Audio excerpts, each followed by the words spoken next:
ಹರೀಶ್ ಪುಂಜಾ ಒಂದು ನಿಮಿಷ, ಮಂತ್ರಿಗಳು ಬಂದ್ರು.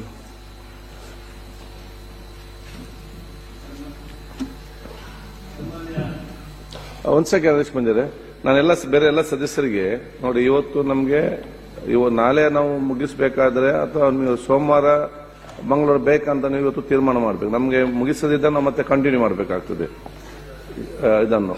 ಅದಕ್ಕಾಗಿ ಕ್ವಶನ್ ಯಾರು ಕೇಳ್ತಾರೆ ಅವರು ಉತ್ತರ ಕೊಡ್ತಾರೆ. ಅಲ್ಲಿ ಅಂಥದ್ದು ಏನಾದ್ರು ಇದ್ರೆ ಮಾತೊಂದು ಸುಮ್ಮನೆ ಮಾತಾಡಿಕೊಂಡು ಟೈಮ್ ವೇಸ್ಟ್ ಮಾಡಿಕೊಂಡು ಹೋದ್ರೆ ಮತ್ತೆ ನಮಗೆ ನಮ್ಮ ಬಿಲ್ಗಳು ಮತ್ತೆ ಎಜೆಂಡಾ ಮುಗಿದಿದ್ರೆ ಮತ್ತೆ ನಾವು ಶನಿವಾರ ಮತ್ತು ಸೋಮವಾರ ಮಂಗಳವಾರ ನಾವು ತಗೊಂಡು ಹೋಗ್ಬೇಕಾಗ್ತದೆ. ಅದಕ್ಕೆ ಎಲ್ಲರೂ ಕೂಡ ಸಹಕಾರ ಹೇಳಲಿಕ್ಕೆ ಬಯಸ್ತೇನೆ. ಜಾಸ್ತಿ ಮಾತಾಡಬೇಕು, ಇನ್ನೊಮ್ಮೆ ಟೈಮ್ ಕೊಡ್ತೇನೆ ಅದಕ್ಕೆ. ಸನ್ಮಾನ್ಯ ಸಭಾಧ್ಯಕ್ಷರೇ, ಚುಕ್ಕಿ ಗುರುತಿನ ಪ್ರಶ್ನೆ ಸಂಖ್ಯೆ 1353 ಶಾಲಾ ಶಿಕ್ಷಣ ಮತ್ತು ಸುರಕ್ಷತಾ ಸಚಿವರ ಕೇಳಬಯಸುತ್ತೇನೆ. ಮಾನ್ಯ ಅಧ್ಯಕ್ಷರೇ, ಉತ್ತರವನ್ನು ಒದಗಿಸಲಾಗಿದೆ. ಉತ್ತರವನ್ನು ಕೊಟ್ಟಿದ್ದಾರೆ ಸನ್ಮಾನ್ಯ ಸಭಾಧ್ಯಕ್ಷರೇ. ನಾನು ಕೇಳಿರುವ ಪ್ರಶ್ನೆಯಲ್ಲಿ ಪ್ರಾಥಮಿಕ ಮತ್ತು ಪ್ರೌಢ ಶಿಕ್ಷಣ ವ್ಯವಸ್ಥೆಯಲ್ಲಿ ಒಟ್ಟು ಕರ್ತವ್ಯ ನಿರ್ವಹಿಸುತ್ತಿರತಕ್ಕಂಥ ಶಿಕ್ಷಕರು ಮತ್ತು ಸಿಬ್ಬಂದಿಗಳೆಷ್ಟು ಮತ್ತು ಈ ತರದ ಇದನ್ನು ಕೇಳಿದ್ದೆ. ಅದಕ್ಕೆ ಉತ್ತರವನ್ನು ಒದಗಿಸಿದ್ದಾರೆ. ಇದಕ್ಕೆ ಸಂಬಂಧಪಟ್ಟಂತೆ ಅಧ್ಯಕ್ಷರೇ, ಸುಮಾರು 51,000 ಜನ ಅತಿಥಿ ಶಿಕ್ಷಕರನ್ನು ಈಗಾಗಲೇ ನೇಮಕಾತಿ ಮಾಡಿಕೊಳ್ಳಲಾಗಿದೆ ಅನ್ನುವಂತ ಮಾಹಿತಿಯನ್ನು ಕೊಟ್ಟಿದ್ದಾರೆ. ಅಧ್ಯಕ್ಷರೇ, ನಾನೊಂದು ಸಚಿವರ ಹತ್ರ ವಿನಂತಿಯನ್ನು ಮಾಡ್ತೇನೆ. ಏನು ಅತಿಥಿ ಶಿಕ್ಷಕರನ್ನು ಇವತ್ತು ರಿಕ್ರೂಟ್ಮೆಂಟ್ ನೀವು ಮಾಡ್ತಾ ಇದ್ದೀರಿ, ಅದು ಒಳ್ಳೆಯ ವಿಷಯ. ಆದ್ರೆ ಏನು ಗವರ್ಮೆಂಟ್ ರಿಕ್ರೂಟ್ಮೆಂಟ್ ಆಗಿರ್ತಕ್ಕಂಥ ಶಿಕ್ಷಕರಿದ್ದಾರೆ, ಅದರಲ್ಲಿ ಹೈಸ್ಕೂಲ್ ಅನ್ನು ಶಿಕ್ಷಕರಿಗೆ ಬೇಸಿಕ್ ಆಗಿ 90,000 ಸ್ಯಾಲರಿ ಬರ್ತದೆ. ಪ್ರೈಮರಿ ಶಿಕ್ಷಕರಿಗೆ ಬೇಸಿಕ್ ಆಗಿ 75,000 ಸ್ಯಾಲರಿ ಬರ್ತದೆ. ಈ ಅತಿಥಿ ಶಿಕ್ಷಕರಿಗೆ ಬರೀ 12,500 ವೇತನವನ್ನು ಕೊಡ್ತಾ ಇರತಕ್ಕಂಥದ್ದು. ನಾನು ನಿಮ್ಮ ಹತ್ರ ವಿನಂತಿ ಮಾಡ್ತೇನೆ, ಯಾಕಂದ್ರೆ ಶಿಕ್ಷಣ ವ್ಯವಸ್ಥೆಯಲ್ಲಿ ಶಿಕ್ಷಕರು ಎಲ್ಲರೂ ಸರಿಸಮಾನವಾಗಿ ಹೈಯರ್ ಎಜುಕೇಶನ್ ಮಾಡಿ ಬಂದಿರತಕ್ಕಂಥ ಶಿಕ್ಷಕರು ಇರ್ತಾರೆ. ಅವರ ವೇತನವನ್ನು ಸ್ವಲ್ಪ ಹೆಚ್ಚಿಸಬೇಕೆನ್ನುವಂತ ವಿನಂತಿಯನ್ನು ಮಾಡ್ತೇನೆ. ಅದರ ಜೊತೆಗೆ ಸನ್ಮಾನ್ಯ ಸಭಾಧ್ಯಕ್ಷರೇ, ಇವತ್ತು ಏನ್ ನಮ್ ಮೇಜರ್ ಆಗಿರ್ತಕ್ಕಂಥ ಒಂದು ಸಮಸ್ಯೆ ಇರತಕ್ಕಂಥದ್ದು, ಸರ್ಕಾರಿ ಶಾಲೆಗಳ ಶಿಕ್ಷಕರಿಗೆ ಬೇರೆ ಪಠ್ಯೇತರವಾಗಿರ್ತಕ್ಕಂಥ ಕೆಲಸ ಕೊಡ್ತಿದ್ದೀರಿ ಅಂತ ಪ್ರಶ್ನೆ ಕೇಳಿದ್ದೆ. ಅದಕ್ಕೆ ಅವರು ಗಣತಿ ಮತ್ತು ಚುನಾವಣಾ ಕಾರ್ಯ ಅಂತ ಕೊಟ್ಟಿದ್ದಾರೆ. ನಾನು ವಿನಂತಿ ಮಾಡ್ತೇನೆ ಶಿಕ್ಷಣ ಸಚಿವರ ಹತ್ರ, ದಯವಿಟ್ಟು BLO ಅನ್ನು ಸಹ ನೀವು ಇವತ್ತು ಅವರಿಗೆ ಹಾಕ್ತಾ ಇದ್ದೀರಿ. ದಯವಿಟ್ಟು ಅದನ್ನು ಸಹ ಸ್ವಲ್ಪ ವಿನಾಯಿತಿ ಕೊಡಬೇಕು. ಮತ್ತೆ ಸಮಗ್ರ ಶಿಕ್ಷಣ ಅಭಿಯಾನದ ಮೂಲಕ ಪ್ರತಿದಿನ ಅವರಿಗೆ ನಿಮ್ಮ ಇಲಾಖೆಯಿಂದ ಇವತ್ತು ಬೆಳಿಗ್ಗೆ ಈ ಕಾರ್ಯಕ್ರಮ ಮಾಡಿ ರಾತ್ರಿ ಅಪ್ಲೋಡ್ ಮಾಡಿ ಅನ್ನುವಂತ ಮಾಹಿತಿಯನ್ನು ಕೊಡ್ತಾ ಇದ್ದೀರಿ. ದಯವಿಟ್ಟು ಈ ರೀತಿ ಶಿಕ್ಷಕರಿಗೆ ಪಠ್ಯೇತರ ಚಟುವಟಿಕೆಗಳಲ್ಲಿ ತೊಡಗಿಸಿಕೊಳ್ಳುವಂತದ್ದನ್ನು ಸ್ವಲ್ಪ ಕಡಿಮೆ ಮಾಡಬೇಕು. ಮತ್ತೆ ಯಾಕಂದ್ರೆ ಹೆಚ್ಚುವರಿಯಾಗಿ NGOಗಳು ಸಹ ಬಂದು ಈ ಕಾರ್ಯಕ್ರಮ ಮಾಡಬೇಕು, ಈ ಕಾರ್ಯಕ್ರಮ ಮಾಡಬೇಕು ಅಂತ ಇನ್ಸಿಸ್ಟ್ ಮಾಡ್ತಾರೆ ಶಿಕ್ಷಕರಿಗೆ. ಅದನ್ನು ಸಹ ಸ್ವಲ್ಪ ವಿನಾಯಿತಿ ಕೊಡತಕ್ಕಂಥ ನಿಟ್ಟಿನಲ್ಲೂ ಒಂದು ಸ್ವಲ್ಪ ಗಮನ ಹರಿಸಬೇಕೆನ್ನುವಂತ ಮಾಹಿತಿ ವಿಚಾರವನ್ನು ಪ್ರತಿಪಾದಿಸ್ತೇನೆ. ಯಾಕಂದ್ರೆ ಉದಾಹರಣೆಗೆ ನಾವು ಶಿಕ್ಷಣ ಇಲಾಖೆಯ ಮೂಲಕ ಮಕ್ಕಳು ಮೊಬೈಲ್ ಚಟದಿಂದ ದೂರ ಇರಬೇಕನ್ನುವಂತ ಆದೇಶ ಇದೆ. ಆದ್ರೆ ಒಂದು ಖಾನ್ ಅಕಾಡೆಮಿ ಎನ್ನುವಂತ ಒಂದು ಸಂಸ್ಥೆಗೆ ಮೊಬೈಲ್ ಮೂಲಕನೇ ಅವರು ಪಠ್ಯವನ್ನು ವೀಕ್ಷಣೆ ಮಾಡಬೇಕು. ಮತ್ತೆ ಎಷ್ಟು ಅವರು ವೀಕ್ಷಣೆ ಮಾಡಿದ್ದಾರೆ, ಎಷ್ಟು ಅದನ್ನು ಸ್ಟಡಿ ಮಾಡಿದ್ದಾರೆ ಅಂತ ರಿಪೋರ್ಟ್ ಕೊಡಿ ಅಂತ ಮತ್ತೆ ಶಿಕ್ಷಕರಿಗೆ ನೀವು ಆದೇಶ ಹಾಕಿರುವುದು. ಅದರಿಂದ ಶಿಕ್ಷಕರಿಗೆ ಅದನ್ನು ಫಾಲೋಅಪ್ ಮಾಡ್ಲಿಕ್ಕೂ ಮತ್ತೆ ಮಕ್ಕಳು ಮತ್ತೆ ಪುನಃ ಮೊಬೈಲ್ ಚಟಕ್ಕೆ ಇಳಿಯುವಂತ ವ್ಯವಸ್ಥೆಗಳು ನಿರ್ಮಾಣ ಆಗುವಂತದ್ದು. ಅದರಿಂದಾಗಿ ಅದನ್ನು ಸಹ ಸ್ವಲ್ಪ ವಿನಾಯಿತಿ ಕೊಡಬೇಕನ್ನುವಂತ. ಇನ್ನೊಂದು ವಿಶೇಷವಾಗಿ ನಾನು ಕೇಳಿರ್ತಕ್ಕಂಥದ್ದು ಈ ಪೌಷ್ಟಿಕ ಆಹಾರಕ್ಕೆ ಸಂಬಂಧಪಟ್ಟಂತೆ ಈಗಾಗಲೇ ಮೊಟ್ಟೆ ಮತ್ತು ಬಾಳೆಹಣ್ಣಿನ ಬಗ್ಗೆ ಹೇಳಿರ್ತಕ್ಕಂಥ. ನಮ್ಮ ಮೊಟ್ಟೆಗೆ ಏನಾಗಿದೆ ಅಂದ್ರೆ ಕೊಡುವಂತದ್ದು 5 ರೂಪಾಯಿ, ಪರ್ಚೇಸ್ ಮಾಡ್ಲಿಕ್ಕೆ 7.5 ರೂಪಾಯಿ ಆಗಿದೆ. 1.5 ರೂಪಾಯಿಯನ್ನು ಶಿಕ್ಷಕರು ಮತ್ತು ಶಾಲಾಭಿವೃದ್ಧಿ ಸಮಿತಿಯವರು ಹಾಕುವಂತ ವ್ಯವಸ್ಥೆಗಳಿದೆ. ಕೆಲವು ಸಂದರ್ಭಗಳಲ್ಲಿ ಉದಾಹರಣೆಗೆ ವೇಣೂರ್ನ ಒಂದು ಪ್ರೌಢಶಾಲೆ ಪ್ರಶ್ನೆ ಕೇಳಿ, ಅದರದ್ದೇ ಇರೋದು ಡೀಟೇಲ್ ಅದನ್ನ ಕೇಳಿದ್ದಾರೆ. ವೇಣೂರು ಪ್ರೌಢಶಾಲೆಯಲ್ಲಿ ಉದಾಹರಣೆಗೆ ಅಲ್ಲಿ ನೂರಾರು ವಿದ್ಯಾರ್ಥಿಗಳಿದ್ದಾರೆ. ಅಲ್ಲಿ ಕನಿಷ್ಠ 15,000 ರೂಪಾಯಿಯನ್ನು ಶಿಕ್ಷಕರು ಮತ್ತು ಶಾಲಾಭಿವೃದ್ಧಿ ಸಮಿತಿಯವರು ಮೊಟ್ಟೆಗೆ ಮತ್ತು ಬಾಳೆಹಣ್ಣಿಗೆ ಕೊಡಬೇಕಂತ ವ್ಯವಸ್ಥೆ ಇದೆ. ಯಾಕಂದ್ರೆ ಉದಾಹರಣೆಗೆ ನೀವು ಆದೇಶದಲ್ಲಿ ಇರ್ತಕ್ಕಂಥ ಕದಳಿ ಬಾಳೆಗೆ ಕೆಜಿಗೆ 80 ರೂಪಾಯಿ ಕೊಡ್ತಾ ಇದ್ದೀರಿ. ಪಚ್ಚೆ ಬಾಳೆಗೆ ಸುಮಾರು 60 ರೂಪಾಯಿ ಇದೆ. ಅಂದ್ರೆ ನೀವು ಕದಳಿ ಬಾಳೆ 2 ಕೊಡೋದಿದ್ರೆ 8 ರೂಪಾಯಿ ಬೀಳ್ತದೆ. ಪಚ್ಚೆ ಬಾಳೆ 1 ಕೊಡದಿದ್ರೆ 9 ರೂಪಾಯಿ ಬೀಳುತ್ತದೆ. ಅದರಿಂದಾಗಿ ಬರ್ಡನ್ ಶಾಲಾ ಶಾಲಾಭಿವೃದ್ಧಿ ಸಮಿತಿಯವರಿಗೆ ಮತ್ತು ಶಿಕ್ಷಕರಿಗೆ ಆಗ್ತಾ ಇದೆ.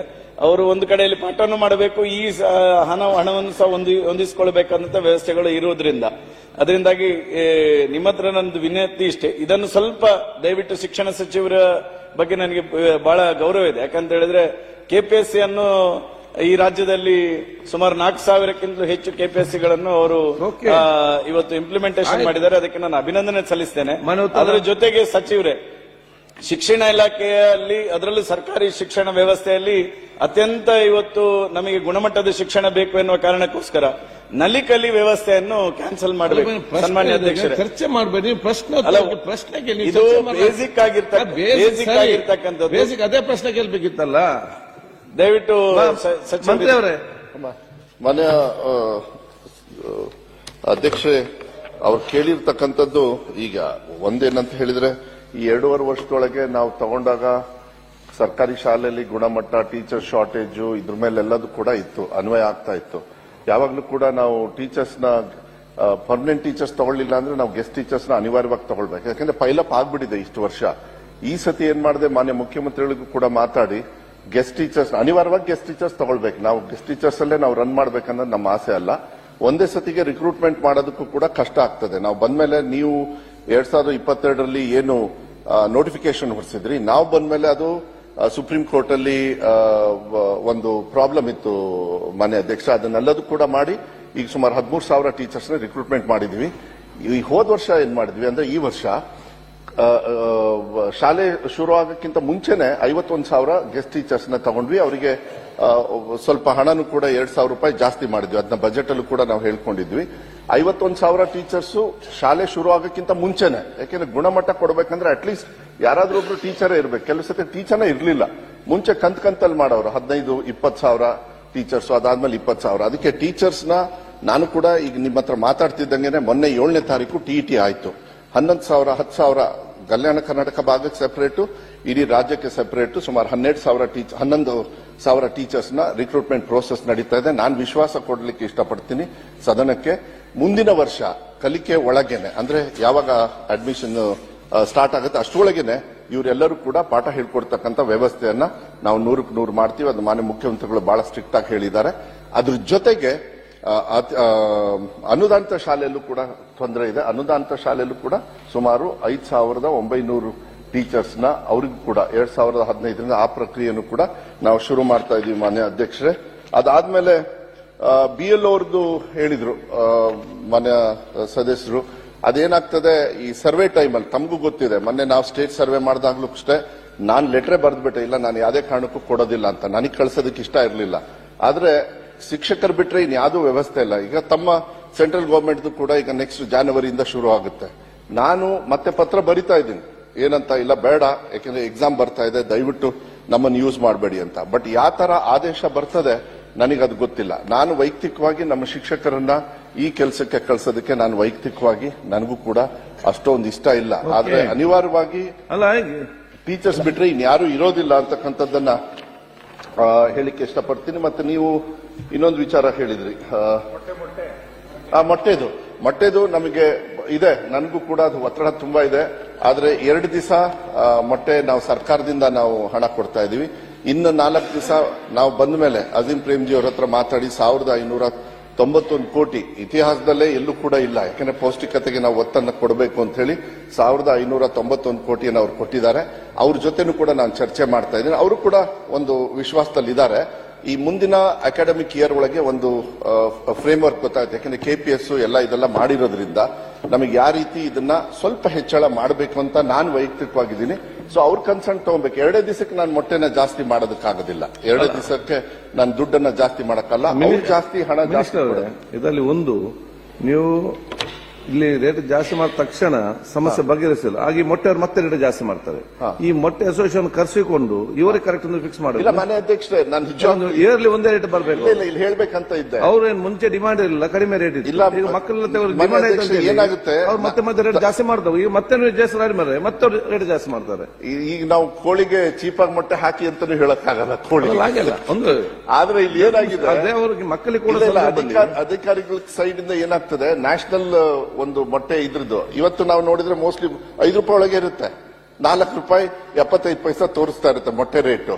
ಆದ್ರೆ ಗ್ರೌಂಡ್ ರಿಯಾಲಿಟಿಯಲ್ಲಿ ಅದು ಬೇರೆ ಇರ್ತದೆ. ಯಾಕಂದ್ರೆ ಹಳ್ಳಿ ಮಟ್ಟದಲ್ಲಿ ಅವರು ಟೀಚರ್ಸ್ ಬೇರ್ ಮಾಡ್ತಾವ್ ಸರ್ ಹೆಚ್ಚಿದ್ದಾರನ್ನ. ಇಲ್ಲ, ನಂಗೆ ಗೊತ್ತಿದೆ. ದಯವಿಟ್ಟು ಎಲ್ಲಿ ಸಭಾಧ್ಯಕ್ಷರಾಗಿ ಪರಿಗಣಿಸಿ ಇದ್ ಮಾಡಿ. ಮನೆ ಅಧ್ಯಕ್ಷ ನಾನು ಏನು ಟೆಂಡರ್ ಆಗಲಿ ಸುನೀಲ್ ಅವರು ಟೀಚರ್ಸ್ ಮೇಲೆ ಹೊರೆ ಬರ್ತಾ ಇದೆ.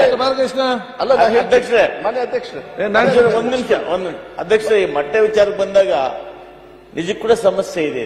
ಹೌದು. ಬಹಳ ಶಾಲೆಗಳಲ್ಲಿ ಇವತ್ತು ಏನಾಗ್ತಾ ಇದೆ, ಇವತ್ತು ಬಜಾರಲ್ಲಿ ₹7 ಇದೆ ಅಧ್ಯಕ್ಷರೇ. ಅಲ್ಲ ಸಮಸ್ಯೆ ಅವ್ರು ಹೇಳಿದ್ದಾರೆ, ಪರಿಹಾರ ಹೇಳಿದ್ದಾರೆ. ದಯಮಾಡಿ ಅದಕ್ಕೆ ಒಂದು ಪರಿಹಾರ ಮಾಡಬೇಕು ಇಲ್ಲ, ಇಲ್ಲ, ಮಾನ್ಯ ಅಧ್ಯಕ್ಷರೇ, ಏನಾಗ್ತದೆ? ಹೇಳಿದ್ದಾರೆ. ಒಂದು ಪರಿಹಾರ ಮಾಡದೆ ಹೊರತು ಮಕ್ಕಳಿಗೆ ಹೆಚ್ಚಿಗೆ ಟೀಚರ್ಸ್ ಮೊಟ್ಟೆ ಕೊಡೋದಿಲ್ಲ. ಅವಾಗ ಕೈಯಿಂದ ಕೊಡ್ಲಿಕ್ಕೆ ಕಷ್ಟ ಆಗುತ್ತೆ ಅಂತ ಹೇಳಿ ಅವಾಯ್ಡ್ ಮಾಡ್ತಾರೆ. ಮಾನ್ಯ ಅಧ್ಯಕ್ಷರೇ, ಅದಕ್ಕೆ ಕ್ರಮ ತಗೋಬೇಕು ಅಂತ ಹೇಳಿ ಸದಸ್ಯರು ದಯವಿಟ್ಟು. ಒಂದೇ ಒಂದು ನಿಮಿಷದಲ್ಲಿ ಮುಗಿಸ್ತೀನಿ. ಮಾನ್ಯ ಅಧ್ಯಕ್ಷರೇ, ಏನಾಗುತ್ತೆ, ಎಲ್ಲಿ ಅಟೆಂಡೆನ್ಸ್ 100% ಇರುತ್ತೆ, ಪಾಪ ಅಲ್ಲಿ ತೊಂದರೆ ಆಗ್ತಾ ಇದೆ. ಯಾಕೆಂದ್ರೆ 100 ಮಕ್ಕಳು ಬಂದಾಗ 100 ಮಕ್ಕಳು ಕೂಡ ಕೊಡ್ಬೇಕಾಗುತ್ತೆ. ಆದ್ರೆ ಸಭಾಧ್ಯಕ್ಷರೇ, ಕಳೆದ ಗುರುವಾರ ಇದೇ ಸಂಬಂಧದಲ್ಲಿ ಪ್ರಶ್ನೆ ಬಂದಿತ್ತು. ಆಗ ಬಹಳ ದೀರ್ಘ ಉತ್ತರ ಕೊಟ್ಟು ಮಾನ್ಯ ಶಿಕ್ಷಣ ಸಚಿವರು 1 ದಿವಸದ ಚರ್ಚೆಗೆ ಅವಕಾಶ ಕೊಡಬೇಕು ಅಂತ ಹೇಳಿದ್ರು. ಅದು ಪ್ರಿನ್ಸಿಪಲ್ ಇಟ್ ವಾಸ್ ಅಗ್ರೀಡ್ ಮಂಗಳವಾರ ಮಾಡಬೇಕು ಅಂತ. ಬೇರೆ ಬೇರೆ ಕಾರಣಗಳಿಂದ ಆಗಿಲ್ಲ. ನಾನು ತಮಗೊಂದು ಪತ್ರ ಕೊಟ್ಟೆ. ಜನವರಿನಲ್ಲಿ ಸಾಧ್ಯ ಆದ್ರೆ 2 ದಿವಸದ ಅಧಿವೇಶನ ಶಿಕ್ಷಣಕ್ಕೋಸ್ಕರ ಕರೀರಿ, ಸರ್ವಾಂಗೀಣ ಸಂಗತಿಗಳನ್ನ ನಾವು ಚರ್ಚೆ ಮಾಡಬೇಕು. ಯಾಕಂದ್ರೆ ಇದು ನಿಜವಾದ ಉತ್ಪಾದನಾ ಕ್ಷೇತ್ರ ಅಂತ ನಾನು ಕೇಳಿ, ಅಕಸ್ಮಾತ್ ಅದಾಗದೇ ಇದ್ರೆ ಇದೆಲ್ಲ ವಿಚಾರದ ಬಗ್ಗೆ ನಾವು ಚರ್ಚೆ ಮಾಡಿ ಒಂದೇನೋ ಒಂದು ನಿರ್ಧಾರ ತಗೊಳ್ಬೇಕು. ಬರೀ ಉತ್ತರಕ್ಕೋಸ್ಕರ ಅಲ್ಲ, ನಾವು ಪರಿಹಾರ ಕ್ರಮ ತಗೋಬೇಕು. ಅದಕ್ಕೋಸ್ಕರ ಸದನ ಸಮಿತಿ ರಚನೆ ಅಂತಾನು ಕೂಡ ನಮಗೆ ಪತ್ರ ಕೊಟ್ಟಿದ್ದೀನಿ. ಒಂದು ನಿರ್ಧಾರ ದಯವಿಟ್ಟು ತಗೊಳ್ಳಿ. ಸದನ ಕರೆದ್ರೆ ಎಲ್ಲರೂ ಕೂಡ ಭಾಗವಹಿಸಿ. ಇವಾಗ ನಮ್ಮ ನಾರಾಯಣ ಸ್ವಾಮಿ ಅವರು ಹೇಳಿದ್ರು, ಇವೆಲ್ಲ ವಿಚಾರ ಕೂಡ ಚರ್ಚೆ ಮಾಡಕ್ ಅನುಕೂಲ ಅಂತ 2 ದಿವಸ ಶಿಕ್ಷಣಕ್ಕೋಸ್ಕರ 2 ದಿವಸ ಸದನ ಕರೀರಿ ಅಂತ ನಾನು ಆಗ್ರಹ ಮಾಡ್ತೀನಿ. ಸರ್, ನೀವು ಗಂಭೀರವಾಗಿ ಸಂಬಂಧಪಟ್ಟಂತೆ ಚರ್ಚೆಗಳಾಗಿದೆ. ಬಹಳ ಅವ್ರು ಹೇಳಿದ್ದಾರೆ, ನೀವು ಹೇಳಿದ್ರೆ ಇಯರ್ಲಿ ಟೆಂಡರ್ ಮಾಡೋದ್ರ ಬಗ್ಗೆ ಅಧಿಕಾರಿಗಳು ಗಮನ ಕೊಡ್ಲಿ. ಈಗ ಕಳೆದ 2 ದಿನಗಳಿಂದ ಮೊಟ್ಟೆದ ಒಂದು ಸ್ವಲ್ಪ ಆತಂಕದ ಬೇರೆ ಬೇರೆ ಚರ್ಚೆಗಳು ಬರ್ತಾ ಇದೆ. ಹಾಗಾಗಿ ಮಾನ್ಯ ಆರೋಗ್ಯ ಸಚಿವರು ಇಲ್ಲೇ ಇದ್ದಾರೆ. ಮೊಟ್ಟೆಯಿಂದ ಏನ್ ಆತಂಕ ಇದೆಯಾ, ಅದಕ್ಕೆ ಅನಾರೋಗ್ಯ ಇದೆಯಾ, ಇದನ್ನು ವಿಶ್ವಾಸದ ಮಾತನ್ನ ಒಂದು ಸದನದ ಮುಖಾಂತರ ವಿದ್ಯಾರ್ಥಿಗಳಿಗೆ ಹೇಳಬೇಕು, ರಾಜ್ಯ ಜನರಿಗೆ ಹೇಳಬೇಕು. ಈಗಾಗಲೇ ಆ ವಿಷಯದ ಬಗ್ಗೆ ನಾನು ಸಾರ್ವಜನಿಕ ಇದರಲ್ಲೆಲ್ಲ ಹೇಳಿದ್ದೀನಿ. ಯಾವುದೇ ರೀತಿ ಆತಂಕ ಪಡಬೇಕಾಗಿಲ್ಲ. ಅದು ಯಾವುದೋ ಒಂದು ಕಂಪನಿ ಎಗಾಸ್ ಅಂತ ಇರುವಂತ ಕಂಪನಿ ವಿಚಾರದಲ್ಲಿ ಆಗಿರುವಂತದ್ದು. ಆಂಟಿಬಯೋಟಿಕ್ ಯಾವುದು ಉಪಯೋಗ ಮಾಡೋದು ಮಾಡಿದ್ದಾರೆ ಅಂತ, ಅದು ಕೇಂದ್ರದ ಫುಡ್ ಸೇಫ್ಟಿ ಡಿಪಾರ್ಟ್ಮೆಂಟ್ ಅವರು ಕೂಡ ನೋಡ್ತಾ ಇದ್ದಾರೆ, ನಾವು ನೋಡ್ತಾ ಇದೀವಿ. ಕಳೆದ ವರ್ಷ ನಾನು ಸುಮಾರು 147 ಮಾದರಿಗಳನ್ನ ನಾನು ಪರೀಕ್ಷೆ ಮಾಡಿಸಿದ್ದು. ಅದರಲ್ಲಿ ಒಂದೇ ಒಂದು ಮಾತ್ರ ಫೇಲ್ ಆಗಿತ್ತು, ಮಿಕ್ಕಿದ್ದೆಲ್ಲ ಚೆನ್ನಾಗಿತ್ತು ಕ್ವಾಲಿಟಿ. ಹೋದ ವರ್ಷ ನಾವು ಟೆಸ್ಟ್ ಮಾಡಿದಾಗ ಮೊಟ್ಟೆಗಳದೆಲ್ಲ. ಸೊ ಅದರಿಂದ ಯಾವ್ದು ಆತಂಕ ಪಡಬೇಕಾಗಿಲ್ಲ. ಮೊಟ್ಟೆಗಳು ಕೊಡಬಹುದು, ತಿನ್ಬಹುದು, ಅದು ಒಳ್ಳೆಯ ಆರೋಗ್ಯಕ್ಕೆ ಒಳ್ಳೇದು. ಅದಕ್ಕೋಸ್ಕರ ಅದು ನಿಲ್ಲಿಸುವಂತದ್ದು ಬೇಡ ಮಾನ್ಯ ಸಭಾಧ್ಯಕ್ಷರು. ಸಭಾಧ್ಯಕ್ಷರೇ, ಸುರೇಶ್ ಕುಮಾರ್ ಸಾಹೇಬ್ರು ಹೇಳಿದ್ರು ಏನಂತ, 1-2 ದಿನ ಸೆಷನ್ ಕರಿಬೇಕು ಅಂತ. ನೀವು 43,000 ಕೋಟಿ ಬಡ್ಜೆಟ್ ಕೊಡ್ತೇವೆ ರಾಜ್ಯದ ಬೇಗ ಮುಗಿಸಿ ಅದನ್ನು. ಅಲ್ಲ, ನೀವು ಗಂಭೀರವಾದ 2 ದಿನ ಚರ್ಚೆಗೆ ನೀವು ಸದನ ಕರಿಬೇಕು ಅಂತ ಹೇಳಿದ್ರೆ ಒತ್ತಾಯ ಮಾಡ್ತೇನೆ. ಮಾನ್ಯ ಅಧ್ಯಕ್ಷರೇ, ಈ ಮೊಟ್ಟೆ ವಿಚಾರದಲ್ಲಿ ಆದಷ್ಟು ಬೇಗ ಒಂದು ತೀರ್ಮಾನ ತಗೊಳ್ಳೋದು. ಮತ್ತೆ ಏನ್ ಮಾನ್ಯ ಸುರೇಶ್ ಅವರು ಎಲ್ಲರೂ ಕೂಡ ಇದ್ದಾರೆ, ನಾನು ಕೂಡ ಅದನ್ನು ಒಪ್ತೀನಿ. ನೆಕ್ಸ್ಟ್ ಯಾವಾಗಲೇ ಸದನ ಶುರುವಾದಾಗ ಫಸ್ಟ್ ಡೇನೇ 2 ದಿವಸ ಕೊಟ್ಬಿಡಿ. ಎಸ್ಪೆಷಲಿ ನನ್ನ ಇಲಾಖೆ ಮತ್ತೆ ಆರೋಗ್ಯ ಇಲಾಖೆ, ನಾವು ಕೂಡ ಇಬ್ರು ಕೂಡ ಮಾತಾಡ್ಕೊಂಡಿದ್ವಿ. ದಯವಿಟ್ಟು ಇದೆರಡು ಕೊಡೋದು ಒಳ್ಳೇದು. ಅವಶ್ಯಕತೆ ಎಲ್ಲರ ಸದಸ್ಯರು ಕೂಡ ಅದನ್ನ ಹೇಳಿದ್ರೆ ದೊಡ್ಡನಗೌಡ ಪಾಟೀಲ್ ಅಧ್ಯಕ್ಷರೇ, ಈಗ ನಾನು ಒಂದು ವಿನಂತಿ ಮಾಡೋದು ಸಚಿವರ ಹತ್ರ, ಒಂದು ನಲಿಕಲಿಯ ಬಗ್ಗೆ ಸ್ಪಷ್ಟ ನಿರ್ಧಾರವನ್ನು ಸರ್ಕಾರ ತಿಳಿಸಬೇಕು. ಇನ್ನೊಂದು ಏನು ಗ್ರಾಮೀಣ ಪ್ರದೇಶದಲ್ಲಿ ಒಂದೊಂದು ಗ್ರಾಮದಲ್ಲಿ 4-5 ಪ್ರಾಥಮಿಕ ಶಾಲೆಗಳು, ಹತ್ರ ಹೈಸ್ಕೂಲ್ಗಳಿದೆ, ಅದನ್ನು ಮರ್ಜರ್ ಮಾಡತಕ್ಕಂಥ ನಿಟ್ಟಿನಲ್ಲೂ ಅದನ್ನು ಮಾಡಿದ್ರೆ ಒಳ್ಳೇದು ಎನ್ನುವಂಥದ್ದು ನನ್ನ ಲೆಟರ್. ಅಲ್ಲ, ಇದನ್ನ ದಯವಿಟ್ಟು ರೆಕಾರ್ಡಿಗೆ ಹೋಗ್ಬೇಕು ಮಾನ್ಯ ಅಧ್ಯಕ್ಷರೇ. ಅವ್ರು ಹೇಳ್ತಾ ಇದ್ರೆ, ಪಾಪ ಲಾಸ್ಟ್ ಟೈಮ್ ಕೂಡ ಹೇಳಿದ್ರು ಚಿಕ್ಕ ಶಾಲೆ ಎಲ್ಲ ಮರ್ಜ್ ಮಾಡಿ ಅಂತ. ಸರ್ಕಾರದ ವತಿಯಿಂದ ಸದನದಿಂದ ಹೇಳಲಿಕ್ಕೆ ಇಷ್ಟಪಡ್ತೀನಿ, ವಾಲಂಟರಿ ಆಗಿ ನಾವು ಯಾವುದೇ ಕಾರಣಕ್ಕೂ ಮಾಡೋದಿಲ್ಲ. ನಾವು ವಾಲಂಟರಿ ಆಗಿ ಮಾಡೋದಿಲ್ಲ. ಅದನ್ನ ಅವ್ರ ವಿವೇಚನಕ್ಕೆ ಬಿಡ್ತೀವಿ. ಅವ್ರ ಸಹಕಾರಕ್ಕೆ ಮಕ್ಕಳ ಒಂದು ಹಿತದೃಷ್ಟಿಯಿಂದ ಮಾಡೋದಾದ್ರೆ ಏನ್ ತೊಂದರೆ ಇಲ್ಲ. ನಲಿಕಲಿ ನಿಮ್ಮ ಸ್ಟ್ಯಾಂಡ್ ಏನು ಅಂತ ಹೇಳಿದ್ರೆ ನಾನು ಮಾತಾಡಿ. ನಲಿಕಲಿ ಗುಣಮಟ್ಟದ ಶಿಕ್ಷಣ ದಯವಿಟ್ಟು ಕ್ಲೋಸ್ ಮಾಡಿ. ಅದರಿಂದ ಎನ್ಜಿಒಗಳು ಮಾಡೋದು ಬಿಟ್ರೆ ಬೇರೆ ಏನ್ ಮಾಡ್ತಾ ಇಲ್ಲ. ದಯವಿಟ್ಟು ತೆಗಿಬೇಕು ನಲಿಕಲಿ. ಮತ್ತೆ ಕರೆದು ಮಾತಾಡಿ ಅವರು. ಕೂತ್ಕೊಳ್ಳಿ. ಅಧ್ಯಕ್ಷ ದೊಡ್ಡನಗೌಡ ಪಾಟೀಲ್. ಸನ್ಮಾನ್ಯ ಸಭಾಧ್ಯಕ್ಷರೇ, ಚುಕ್ಕೆ ಗುರುತು 940 ಪ್ರಶ್ನೆ